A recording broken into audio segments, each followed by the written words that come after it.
En Guinée équatoriale, la justice a rendu public son verdict dans l'affaire Balthazar contre le ministère public concernant les sextapes qui ont secoué le pays il y a quelques semaines, soldés par le limogeage de leurs auteurs de la direction du contrôle fiscal du pays. Donc Ulrich Mungengi pour les détails.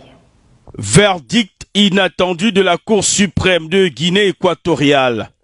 Balthazar Ngonga, l'homme à la braguette facile, est acquitté après une incarcération à la suite du scandale de sextape qui a secoué le pays et même le sommet de l'État, forçant la première dame à sortir de sa réserve pour s'insurger contre ce qui pouvait s'apparenter à une chosification de la jeune féminine équato-guinéenne.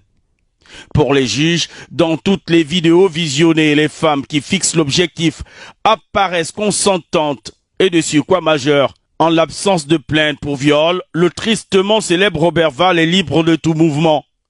Aucune plainte ne permet de conclure qu'elles ont été contraintes ou influencées dans leur décision, dixit le tribunal. Décision de justice également motivée par la bonne santé de l'homme à la libido excessive, avérée par des examens médicaux, et du fait qu'il serait lui-même victime de la publication de ces vidéos par des tierces. Selon des sources équato-guinéennes proches du dossier contacté par notre rédaction, cette publication faisait suite à un refus de céder au chantage des officiers de police judiciaire en charge de son interpellation pour nécessité d'enquête sur des suspicions de détournement et malversation financière. La même source révèle que l'ancien directeur de l'agence des investigations financières du pays était abonné à un site privé en ligne de films pornographiques à qui il revendait ses prouesses fantasmagoriques avec pour clause principale la non-accessibilité à ce site dans certaines régions où les acteurs ont des intérêts. Balthazar Ngonga, exfiltré de la Guinée équatoriale pour l'Espagne, craignant pour sa vie, menacé par le désir de vengeance des époux de ses multiples femmes, se serait également fait violemment démolir le postérieur lors de son séjour en prison comme des représailles déguisées.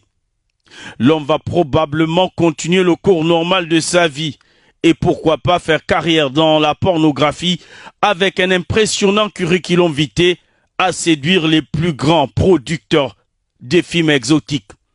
Mais cependant, laisse derrière lui un scandale qui n'est pas près de disparaître de la mémoire collective. Car quoique les autorités pour limiter la prolifération de ces images de délits sexuels, pour la plupart en milieu professionnel avec en arrière-plan